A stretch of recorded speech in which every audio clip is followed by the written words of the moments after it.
Bienvenidos, queridos hermanos y amigos. Siempre es un gusto poder compartir con ustedes la palabra del Señor, esperando que estén contentos, que estén gozosos, que estén confiados y con esperanza en las promesas, en el cumplimiento de las promesas del Señor. Benditos todos los que hacen eso. Y ahora vamos a tener una reflexión, como siempre, basada en la palabra de Dios. Y para eso, de nuevo, vamos a pedir al Señor que nos dé sabiduría. Padre bendito, por favor, danos sabiduría. En el nombre de Jesús te lo pedimos. Amén.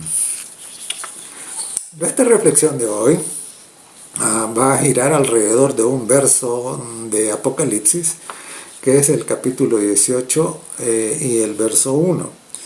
Y Apocalipsis 18:1 dice: después de esto vi a otro ángel descender del cielo con poder, con gran poder, y la tierra, dice, fue alumbrada con su gloria. Entonces, en realidad toda la reflexión tiene como propósito explicar qué es esto, qué es lo que este verso dice. Así que, sin más, vamos adelante. En primer lugar, la Biblia presenta un concepto al que llamamos la lluvia tardía. Y esto tiene origen en las prácticas de la agricultura que había en aquel tiempo, ¿no? En esos ambientes, en donde cuando caían las lluvias tempranas se aprovechaba para sembrar.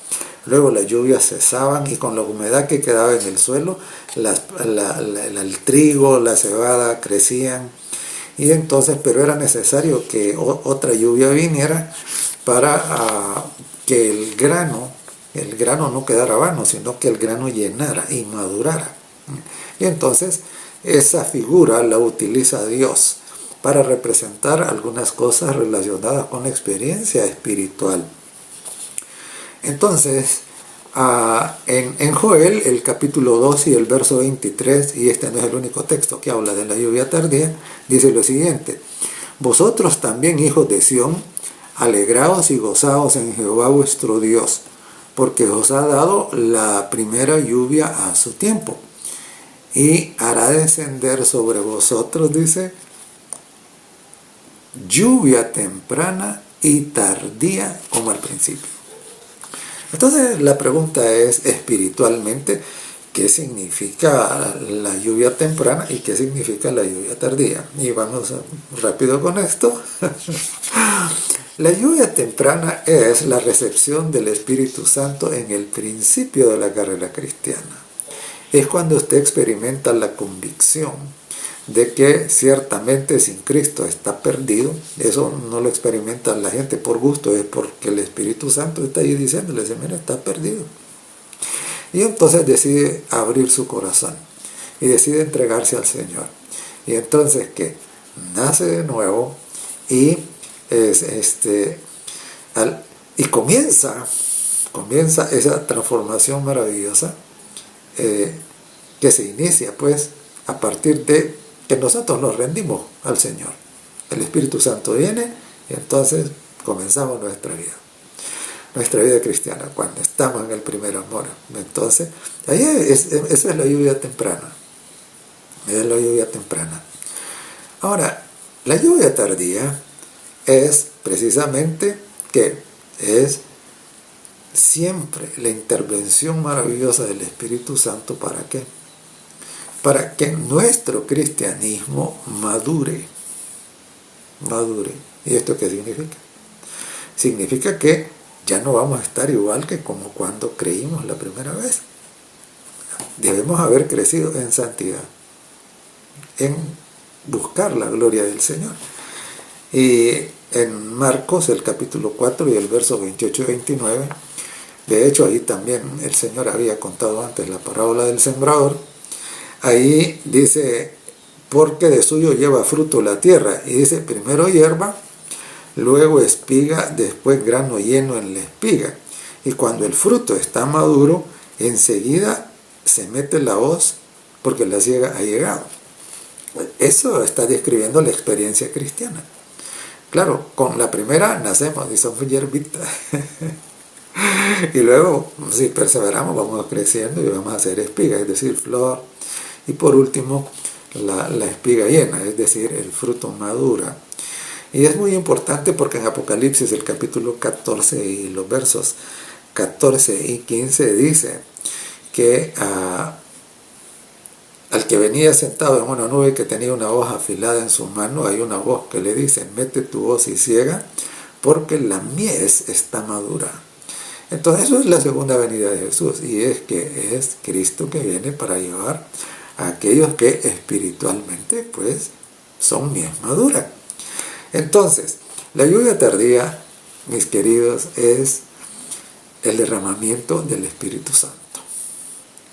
El derramamiento del Espíritu Santo para inaugurar, digamos, la vida cristiana en el nuevo nacimiento, pero también para clausurarla, digamos así, para madurar el carácter cristiano a semejanza del Señor. Ahora, la pregunta es, ¿ha ocurrido ya la lluvia tardía? Y es que va a ocurrir, y va a ocurrir de manera poderosa, va a superar al Pentecostés histórico, ¿no? Lo va a superar. Y entonces, pero no ha ocurrido todavía, y la pregunta es, ¿por qué no ha ocurrido todavía? Y la razón es triste, ¿no? Porque no ha ocurrido todavía por causa de la tibieza.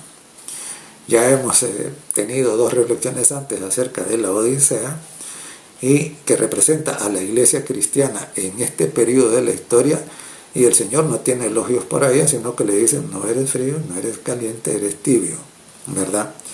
Eres tibio, y por lo tanto en su tibieza es mundana, ¿verdad? Y entonces es desobediente, por eso no ha ocurrido la lluvia tardía. En Hechos, el capítulo 5 y el verso 32, dice: testigos suyos somos de estas cosas, y también el Espíritu Santo, dice, el cual ha dado Dios a los que le obedecen. Entonces, claro, mientras la Odisea sea desobediente, entonces la lluvia tardía no va a descender sobre la Odisea, ¿verdad? Entonces, es clarito. Hechos 5:32 dice que el Espíritu Santo, el cual ha dado Dios a los que obedecen. Entonces, anhelamos la lluvia tardía, dejemos la tibieza, renunciemos a la mundanalidad y seamos obedientes. Y en Apocalipsis 3:15, claro, dice: yo conozco tus obras, no eres frío ni caliente, y por lo tanto te vomitaré de mi boca. Entonces, note el dilema que o recibimos la lluvia tardía si somos obedientes al Señor, porque lo amamos, ¿verdad? Porque lo amamos. Y si no, simple y sencillamente vamos a ser vomitados, Ahora bien, Apocalipsis 18:1 dice entonces, pues, que vi otro ángel descender del cielo, y dice, con gran poder. Y ese poder, ¿quién se lo da? Se lo da la presencia del Espíritu Santo, porque estos son los que han recibido la lluvia tardía. Y dice, y la tierra fue alumbrada con su gloria. Entonces, claro, tenemos acá, y es maravilloso. ¿Por qué? Porque cuando estudiamos la historia y miramos cómo surgió la iglesia cristiana ahí en Hechos, y cómo en ese maravilloso día del Pentecostés verdadero, ahí el Espíritu Santo se derramó con poder. Claro, por eso hubo miles de conversiones, verdaderas conversiones, y el Evangelio se esparció por todo el mundo. Entonces ahora, aquí en Apocalipsis 18:1, ¿qué es lo que tenemos? ¿Tenemos qué? Tenemos prácticamente que el resultado de haber recibido la lluvia tardía. Los que de la Odisea salgan y reciban, salgan de la tibieza, se consagren al Señor, sean obedientes, entonces recibirán la lluvia tardía. Y entonces estarán listos. Esto va a producir un Pentecostés auténtico a nivel mundial. Y digo que auténtico porque hay muchas falsificaciones ahora de falsos pentecosteses, ¿verdad? No, este va a ser el verdadero, el que sella la obra, ¿no? Y entonces, y dice el verso después de esto, dice, vi a otro ángel descender del cielo con gran poder. Y ahora mire lo que dice, y la tierra fue alumbrada con su gloria. Este será un fenómeno mundial. El primer Pentecostés verdadero, ese ocurrió ¿a dónde? Ocurrió allá en lo que se le suele llamar la Tierra Santa, ¿verdad? En Jerusalén. Entonces, este va a ser a nivel mundial, porque dice, y la tierra fue alumbrada con su gloria. Pero ahora necesitamos entender qué es esto de que la tierra es alumbrada con la gloria. Y para eso necesitamos, discernir qué significa la gloria de Dios. ¿Qué es la gloria de Dios? Moisés le dijo al Señor, te pido que me muestres tu gloria. Y el Señor le respondió, haré pasar todo mi bien delante de ti. Voy a proclamar mi nombre. Y entonces, claro, cuando pasó, le dijo, Jehová, santo, misericordioso, piadoso, tardo para la ira, grande en misericordia y verdad. Grande en misericordia y verdad. Entonces, la gloria de Dios es el carácter de Dios. Eso es su gloria, ¿no? Su carácter. Y la pregunta es, ¿y cómo es el carácter de Dios? Mire, el carácter de Dios lo encontramos nosotros reflejados en toda la Biblia. Y de manera especial lo vemos en la vida del Señor Jesucristo. Por eso el Señor Jesucristo dijo a Dios, el Padre, nadie le vio jamás, pero el Hijo del Hombre dijo, ha venido para darlo a conocer. Es decir, que entendamos que no hay diferencia en el carácter del Padre y del Hijo. Por eso es que él dijo, el Padre y yo uno somos, es decir, tienen un mismo carácter. Y en Hechos, el capítulo 13 y el verso 14 dice, mas vosotros negasteis al santo y justo. Así se dice del carácter de Jesús, ¿no? Que era santo y justo. Y dice, y pediste que se os diese un homicida. Claro, ellos pidieron a Barrabás. Y eso es lo que el mundo hace ahora. Rechaza a Jesús y acepta todo este montón de otras opciones que nada tienen que ver con la santidad, con la justicia. Ahora además en el Salmo 25 y el verso 8 dice, bueno y recto es Jehová, por tanto Él enseñará a los pecadores su camino. Entonces, lo que tenemos aquí es que el carácter de Dios es santo, justo y bueno. Santo, justo y bueno. Dios es santo, justo y bueno. Cuando nosotros vamos ahora a la epístola del apóstol Pablo a los romanos, en el capítulo 7, el verso 12 dice lo siguiente. De manera, dice, que la ley a la verdad es santa. Y el mandamiento, dice, santo, justo y bueno. Y entonces, ¿qué tenemos aquí? Tenemos aquí que la ley de Dios es los 10 mandamientos, los que Él mismo escribió en tablas de piedra, ¿son qué? Son un reflejo, un resumen del carácter de Dios. Eso es. ¿Por qué? Si Dios es santo, justo y bueno, ya lo vimos, en Hechos y en Salmos, y en otras partes de la Biblia también. Y Romanos 7:12 dice que la ley, el mandamiento de Dios es santo, justo y bueno, quiere decir que comparten el mismo carácter. O sea, el carácter de Dios está reflejado en los mandamientos de Dios. Y esto explicaría por qué razón Satanás batalla en contra de la santa ley de Dios. Él hace guerra en contra de ella. Y fíjense que como es de importante esto, ¿no? En Apocalipsis, el capítulo 11 y el verso 19, Juan tiene una visión del santuario en el cielo. Y dice, y el templo de Dios fue abierto en el cielo. Y ahora mire, el arca del pacto se veía en el templo. Y hubo relámpagos, truenos, voces, un terremoto y grande granizo. Entonces, en el cielo, dice acá, que hay un templo. Y que en el lugar santísimo está el arca del pacto. Y la pregunta es, ¿y qué es lo que había en el arca del pacto? ¿Qué había adentro? En el lugar santísimo, en lo más sagrado. En lo que al final de cuentas, alrededor de eso giraba todo lo demás. Toda la religión, todo. Estaba ahí, ¿qué? Las tablas de piedra.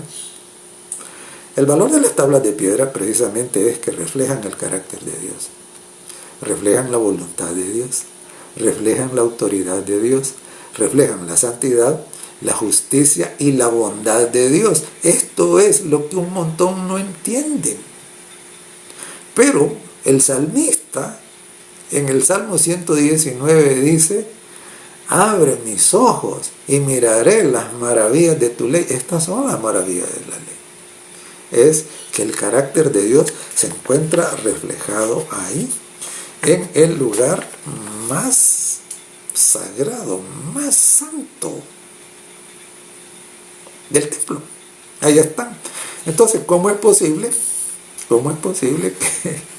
que para Dios tengan tal estima, tal valor, y los seres humanos lo desprecian y hasta lo combatan? ¿Cómo es posible? Es inexplicable, a menos que nosotros seamos conscientes que aquí hay potestades malignas que inducen a la gente a creer cosas que no son. Eso lo dijo el Señor Jesús claramente en San Juan, el capítulo 8. Muy bien. Entonces, la lluvia tardía, el Espíritu Santo no ha descendido con ese poder para generar este Pentecostés que va a cerrar la historia. ¿Por qué? Por la desobediencia de la Odisea, por la tibieza. Por eso es que es tan importante entender esto de la Odisea, ¿no? Y entonces los que renuncien a la tibieza, los que acepten el mensaje del testigo fiel y verdadero, el amén, el origen de la creación de Dios, como dice en Apocalipsis 3, estos y los que acepten ese mensaje y dejen entrar al Señor Jesucristo, porque Apocalipsis 3:20 dice, he aquí, yo estoy a la puerta y llamo. Si alguno oye mi voz y abre la puerta, entraré a él, cenaré con él y él conmigo. Y hay que entender que en esa mentalidad de aquel tiempo, comer juntos, eso era algo que significaba intimidad, gran amistad, confianza, ¿verdad? Entonces el Señor dice, déjenme entrar, yo quiero estar con ustedes y quiero estar en ustedes.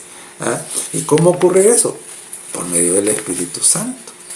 Así de que, pero no olvide, el Espíritu Santo es dado a aquellos que tienen espíritu de obediencia. El Espíritu Santo ha sido dado a aquellos que le obedecen. Obvio, si alguien permanece en una desobediencia consciente, eso es rebeldía. Y el Espíritu Santo, Él no va a gobernar ahí. ¿Por qué? Porque ahí hay obediencia a otra autoridad. Entonces, los que dejen entrar a Jesús, que está a la puerta, y que por su gracia, solamente por su gracia, le obedezcan sus santos mandamientos porque lo aman a Él y por su gracia y su poder, no es porque sea de ellos, ¿verdad? Porque todos los que intentan obedecer, eso caen en legalismo, y eso es imposible, eso no se puede. Pero cuando Cristo viene, cuando le dejamos entrar, cuando dejamos que el Espíritu Santo gobierne, Él hace posible lo que para los hombres es imposible. No olvide esto. Y entonces ocurre que viene, entonces estos reciben la lluvia tardía. ¿Por qué? Porque pasan de ser tibios, mundanos, a ser ¿qué? A ser verdaderos cristianos, auténticos, sinceros, honestos, rectos, obedientes. Entonces ahora dice, sí, esto sí dice, esto sí. Y entonces derrama sobre ellos la lluvia tardía. Y cuando derraman la lluvia tardía, entonces están listos para lo que se llama el fuerte pregón. ¿Y qué es el fuerte pregón? Mire, el fuerte pregón no es otra cosa más que el último llamado de amonestación al mundo, que se cae en pedazos. Eso es el fuerte pregón. Así como en el Pentecostés, en Hechos, capítulo 2, dice, y recibiréis poder cuando haya venido sobre vosotros el Espíritu Santo, y me seréis testigos, dice, en Jerusalén, Judea, Samaria y hasta en lo último de la tierra. Es lo mismo ahora. Cuando la lluvia tardía desciende, cuando hay esta gente que decidió renunciar a la tibieza, entonces estos reciben la lluvia tardía y ahora están listos para qué. También porque han recibido el poder para ser testigos en donde están y a donde puedan, hasta lo último de la tierra. Entonces, y es interesante, ¿por qué razón? Es interesante porque ellos no solo predicarán de palabra, porque aquí dice, y la tierra fue alumbrada con su gloria. Y la gloria ya vimos que es el carácter de Dios. Es decir, ellos van a hacer en sus vidas, se va a reflejar el carácter de Cristo. Es que debe reflejar el carácter de Cristo en la vida de la persona, del cristiano auténtico, verdadero y honesto. Esa es la gloria que va a iluminar al mundo. No va a haber lo que ahora abunda tanto, alguien que dice, yo puedo decir que soy cristiano, pero mi vida puede negarlo, esto no. Estos van a proclamar el poder de Dios y en ellos se va a ver el poder de Dios que los ha transformado hasta hacerlos completamente obedientes, santos. Y entonces dan el fuerte pregón, la tierra es alumbrada con su gloria. ¿Y qué dicen? Dicen lo siguiente, denuncian la caída de Babilonia, toda la confusión religiosa. Dicen, miren, esto ha caído. ¿Y cuándo es que Babilonia cae totalmente? Apocalipsis 18 y el verso 5 dice lo siguiente.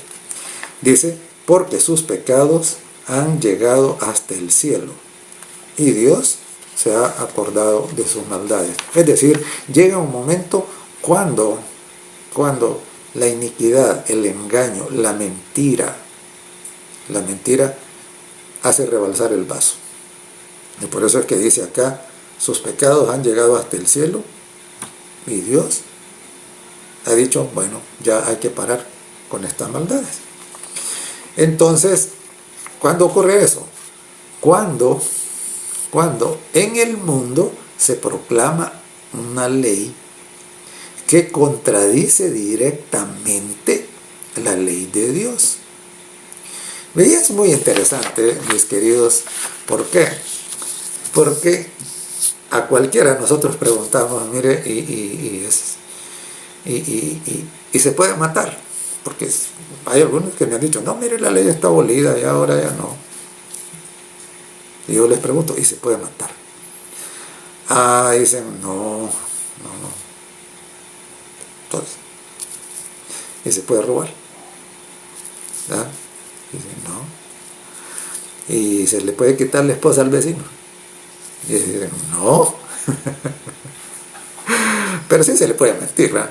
Como la ley está abolida. Y entonces dicen, no. A casi todos dicen que no. Solo hay uno al que dicen que sí. El cuarto mandamiento. Entonces, al final, entendamos esto, va a haber una confrontación entre la auténtica ley de Dios, no una falseada, corrompida y cambiada, los 10 mandamientos escritos en piedra, contra una ley establecida por los hombres, que básicamente va a girar alrededor del día de reposo, porque con los otros mandamientos están de acuerdo, aunque digan que la ley está abolida, pues los otros dicen que esos siguen vigentes. En realidad, cuando dicen que la ley está abolida, lo que están diciendo es que el sábado como día de reposo auténtico del Señor está abolido. Eso es más claro. En realidad, un buen entendedor sabe eso. ¿Por qué? Si a todos los demás preguntamos que si eso se puede o no, ellos dicen que no, entonces quiere decir que eso no está abolido, que lo único que está abolido es el santo sábado. Ajá. Pues ocurre que las profecías nos indican que habrá una ley que va a contradecir directamente este mandamiento. Y usted puede ver cómo eso ya se está gestando en los diferentes ámbitos civiles, políticos y religiosos. Entonces eso va en camino. Entonces es cuando se cumple este verso 5 del capítulo 18, en donde dice que los pecados de Babilonia ya llegaron al tope, ¿verdad? ¿Por qué? Porque esto es una descarada oposición en contra de la autoridad divina. Si es que un día de reposo establecido por los hombres no puede sustituir al día de reposo establecido por Dios. Y cualquiera que acepte ese día, lo que está haciendo es aceptando la autoridad de los hombres. Y el Señor Jesús fue bien claro. Él dijo, en vano me honran, dijo, guardando como doctrina mandamientos de hombres. ¿Verdad? Muy bien. Entonces, el verso 4, por eso, del capítulo 18, como parte de este fuerte pregón, de este poderoso Pentecostés mundial, que yo diría que ya está comenzando. Ya. Fíjese que el verso 4 dice, salid de ella, pueblo mío. Es el último llamado. Mire, hay un montón de hermanos que son sinceros, que son honestos. Y claro, que están ahí en diferentes, porque les han enseñado mal, porque les han engañado. Después de años, por muchos años, algunos hasta ahí crecieron y desde chiquitos les enseñaron estas cosas que no son así. Y entonces están ahí, pero en su corazón son sinceros. Y entonces por eso es que precisamente Dios levanta esto, ¿no? Porque ellos han experimentado la lluvia temprana. Sí. Y son buenas personas. En su fe, son sinceros. Sin embargo, le falta madurar la mies. Y por eso Dios levanta ¿qué? Este grupo que es receptor de la lluvia tardía para encargarse de este nuevo Pentecostés mundial, que va a decir, Babilonia ha caído, hermanos, lo siento, pero han sido engañados, y ustedes deben salir de ahí. Por eso es que dice, y a mí me encanta cómo es el Señor de maravilloso, ¿va? Porque el Señor lo llama pueblo mío. Sí. Y entonces, dice, salid de ella, pueblo mío, y mira lo que dice, para que no recibáis parte de sus plagas. Claro. Porque es necesario que salgan de ahí, ¿para qué? Para que sean sellados. Para que tengan la señal de Dios que es la que protege del derramamiento de las plagas, que es la ira de Dios sin mezcla de misericordia. Apocalipsis, el capítulo 7, los primeros versos. Y entonces, claro, es necesario salir de Babilonia para recibir el sello de Dios. Y para eso hay que ponerse en armonía con Dios. Hay que estar dispuesto a renunciar a estas cosas que son de origen humano, ¿verdad? Y entonces es interesante. ¿Por qué? Porque estos que hagan esto, los que son encargados de llevar este mensaje que denuncia a Babilonia y que invita a los que son pueblo de Dios, que todavía están ahí, a salir, estos no solo lo dicen de palabras, sino que su vida da testimonio. Esto es la gloria que alumbra. Y es maravilloso. ¿Por qué? Porque ellos han sido sellados y están llamando a los demás para que vengan y sean sellados también. Y la pregunta es, ¿y esto qué es? Mire, Ezequiel, el capítulo 20 y el verso 12 dice: y les di también, ojo, mis días de reposo, mis sábados. Hay unas versiones que dicen mis sábados, las versiones católicas especialmente, y algunas de las versiones, por ejemplo, la Reina Valera antigua, ahí dice claro, ¿no? Sábado. Entonces, eso es, dice Ezequiel 20:12, y también lo repite en el verso 20, les di también mis sábados, dice, mis días de reposo, para que fuesen señal entre mí y ellos, para que supiesen que yo soy Jehová que los santifico. ¿Cómo sabe usted cuál es su Dios? ¿Cuál es la señal que tiene de que su Dios es el Creador? Según la Biblia, la señal es el séptimo día, es el reposo. Eso es lo que Dios dice, ¿no? Por eso lo de los textos. Ayer sucede que estábamos en una conversación y alguien me dijo: esa es su opinión, me dijo. No, amigos, no, mis hermanos, esa no es mi opinión. ¿Sabe qué? Hemos tenido que batallar para ser fieles en esto. Y bueno, otro día yo le contaré mi testimonio, ¿verdad? Sin embargo, Dios tiene la autoridad de mi vida. Él tiene la autoridad. Y Él debe tener la autoridad de su vida también. Y entonces usted estará dispuesto a recibir su señal. Y la Biblia dice que esta es la señal. Entonces, ahora, ¿cómo es que se llega hasta ahí? Bueno, se llega hasta ahí abriéndole la puerta al Señor Jesucristo. Apocalipsis 3:20 dice: he aquí estoy a la puerta y llamo. Ahí está Jesús, que Jesús le está llamando, y Jesús va a estar llamando por medio de esta gente también a todo su pueblo que está disperso. Está disperso. Son gente linda, ¿eh? Está disperso ahí. Y entonces Él dice: estoy a la puerta y llamo. Abran la puerta, déjenme entrar. Y claro, cuando dejamos entrar a Jesús, es que ocurre algo que es maravilloso, ¿no? Miren lo que dice Efesios, el capítulo 3 y los versos 17 y 19. Dice así: para que habite Cristo por la fe en vuestros corazones. Ahí está.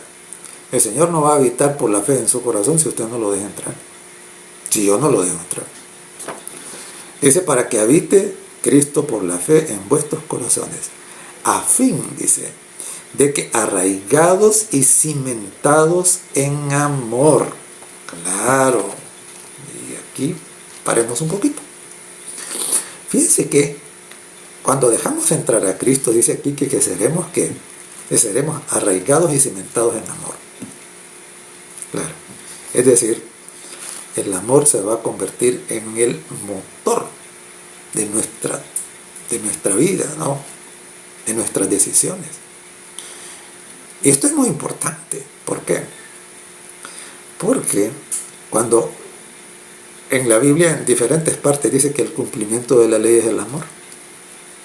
Si yo amo a Dios sobre todas las cosas, yo no voy a estar discutiendo con Él. Voy a estar queriendo agradarle, porque cuando amamos a alguien queremos darle lo mejor. Queremos agradarle, queremos que esté. Si amo a Dios sobre todas las cosas, con todas mis fuerzas, yo no voy a estar discutiendo con Él. Señor, dijiste que guardara estos primeros 4 mandamientos. Sí, Señor, aquí estoy. Listo. Y amor al prójimo. Los otros 6 mandamientos. Claro, si amo a mi prójimo, no le voy a engañar, no le voy a mentir, no le voy a faltar el respeto. No voy a querer quitarle las cosas que él tiene. No. Por eso la Biblia es clara. La Biblia dice que el cumplimiento de la ley es el amor. Y Jesús dijo, en los 10 mandamientos se resumen en esto. Dijo, ¿por qué? Porque ahí están. Y note que dijo que se resumen, no dijo que lo sustituyen. Porque al final de cuentas, el motivo correcto para guardar esos mandamientos es el amor a Dios y amor al prójimo. Obviamente, el que no tiene amor a Dios y amor al prójimo no lo va a poder guardar, es carnal. Por eso en Romanos 7 dice que el carnal no puede obedecer a Dios aunque quiera. Dice. ¿Por qué? Porque no ha dejado entrar a Jesucristo. Porque Cristo no mora en su corazón y no ha sido arraigado y cimentado en amor, como dice aquí en Efesios. Ahora bien, pero sigue. Y dice, para que seáis plenamente capaces, dice, de comprender con todos los santos cuál es la anchura, la longitud, la profundidad y la altura, y de conocer el amor de Cristo, dice, que excede a todo conocimiento, para que seáis llenos de toda la plenitud de Dios. Exactamente. Cuando usted hace eso, Cristo entra y usted lleno de la plenitud de Dios, entonces en su vida se va a reflejar el carácter de Cristo. Esto es a lo que se refiere Apocalipsis 18:1. La gloria que ilumina es la gloria, el carácter de Cristo manifestado en sus seguidores, que van a todo el mundo para decirles, arrepiéntanse. Si Cristo es maravilloso, Él no quiere que ustedes se pierdan. Conozcan su gran amor y recíbanlo. Salgan de Babilonia. Y mis queridos, ¿ustedes creen? Bueno, esa no es una tarea. Es una tarea que cuando la gente recibe el mensaje con amor es agradable, pero hay gente que no la recibe con amor, al contrario, se vuelve agresiva. Pues Jesús lo dijo, ¿verdad? Que iba a haber esa reacción. Y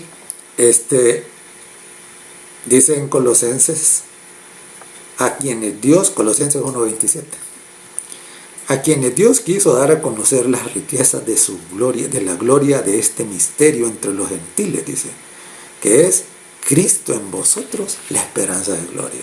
Claro, si Cristo no vive en mí, su gloria tampoco. Pero si Cristo vive en mí se va a reflejar la gloria del carácter de Dios. Esa obediencia por amor que busca dar la gloria a Dios siempre y hacer el bien al prójimo siempre, que ha renunciado al odio, que ha renunciado al rencor, que ha renunciado a la venganza, que ha renunciado al egoísmo. Pero ¿cuál es el secreto? Cristo en vosotros, dice, la esperanza de la gloria. Mis queridos, eso es el Evangelio. Si usted pensaba que el Evangelio es otra cosa, bueno, revise su Biblia. Revise su Biblia. Entonces, Cristo en vosotros, dice, la esperanza de la gloria. Ahora, ¿cuándo la gloria de Dios ilumina al mundo? Cuando la gente entiende, ¿no?, este enfrentamiento entre la ley de Dios, que está en el lugar santísimo, Esta no ha sido tirada a la basura, como algunos pretenden. No. Es contradicha por una ley que impulsa un mandamiento que es la señal de autoridad de los hombres, contra la señal de autoridad de Dios, el día séptimo, contra el día primero de la semana. Es todo lo contrario. Entonces, ¿qué? Y la gente iluminada por el Espíritu Santo, esta gente honesta, ¿no?, a la que Dios llama mi pueblo, comienza a entender esto y comienza entonces a dar los pasos para salir de Babilonia, y sale.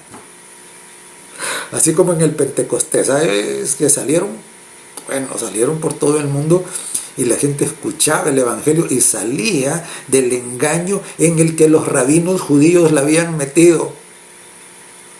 Y claro, la tierra, ahí es donde nuestros hermanos predicaron, claro, se llenó de esa gloria y hubieron conversiones por miles.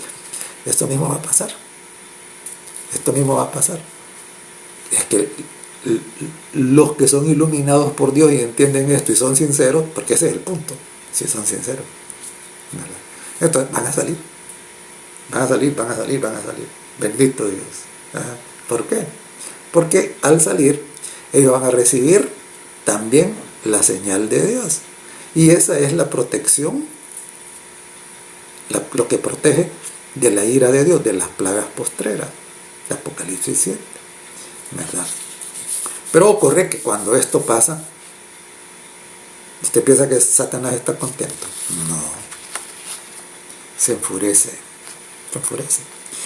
Y es ahí donde encontramos nosotros ese texto de Apocalipsis 12:17, que dice: entonces el dragón, Satanás, se llenó de ira contra la mujer, dice, y se fue a hacer guerra contra el resto de la descendencia de ella, los que guardan los mandamientos de Dios. ¿Por qué? Porque los mandamientos de Dios son el carácter, el resumen, el reflejo del carácter de Dios. Por eso es que Él los odia tanto, ¿verdad? Los que guardan, dice, los mandamientos de Dios y tienen el testimonio de Jesucristo.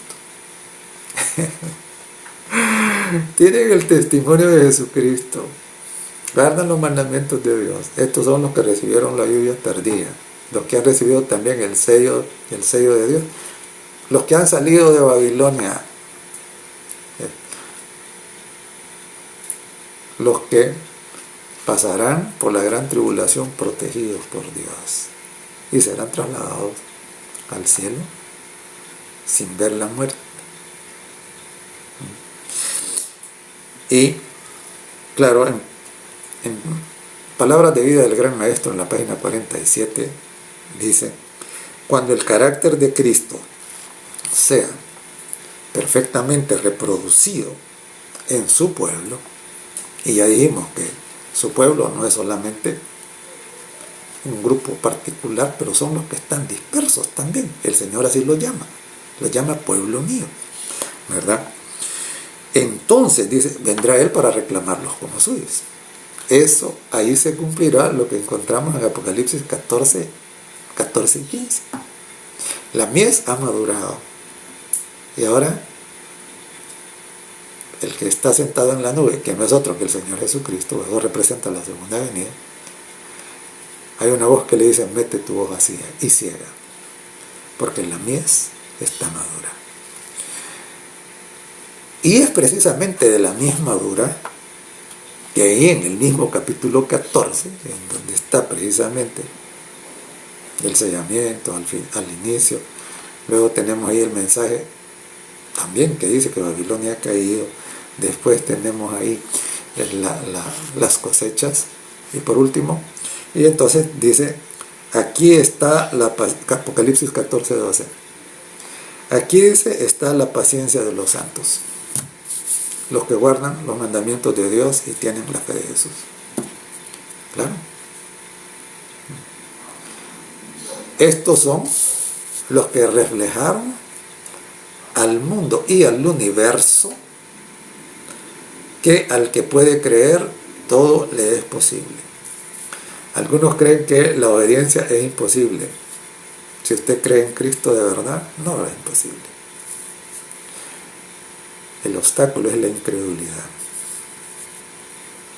Y el Señor dijo, cuando los discípulos le dijeron, porque Él dijo que difícilmente los ricos entrarían al reino de los cielos, y dijo difícilmente.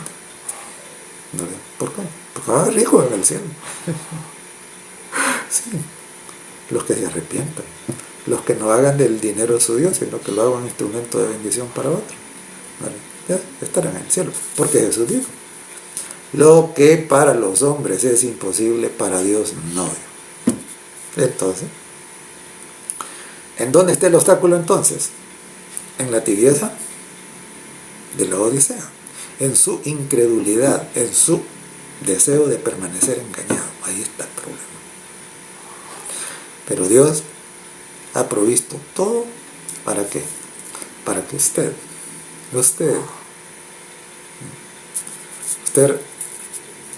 refleje la gloria de Dios. Usted reciba su señal, su sello. Usted sea protegido de las plagas postreras y sea trasladado al cielo. Y de esa manera, ante el universo, quede claro que Dios es amor. Y que todos los que aceptaron y correspondieron a ese amor, simple y sencillamente tendrán vida eterna. El amor y la bondad de Dios quedarán claritos en la mente de todo el universo. Nunca nadie más tendrá dudas al respecto. ¿Qué va a hacer usted? Él le dijo la pregunta. Bendito Padre que estás en el cielo, por favor, que cada uno logremos comprender estas verdades y logremos tomar las decisiones necesarias, aunque puedan parecer decisiones con consecuencias bastante grandes. Pero no importa, Señor, que cada uno decidamos creer y confiar en ti. Y de esa manera ser cosechados cuando Cristo venga por segunda vez. En el nombre de Jesús lo pedimos. Amén.